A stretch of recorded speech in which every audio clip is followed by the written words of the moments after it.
Антон Чехов. Врачебные советы.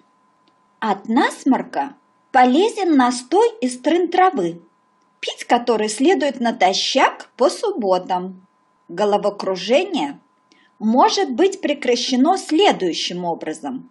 Возьми 2 веревки и привяжи правое ухо к одной стене, а левое к другой, противоположной, вследствие чего твоя голова будет лишена возможности кружиться. У отравившегося мышьяком старайся вызвать рвоту, для достижения чего полезно нюхать провизию, купленную в охотном ряду. При сильном и упорном кашле постарайся денька 3-4 не кашлять вовсе, и твоя хворь исчезнет сама собою.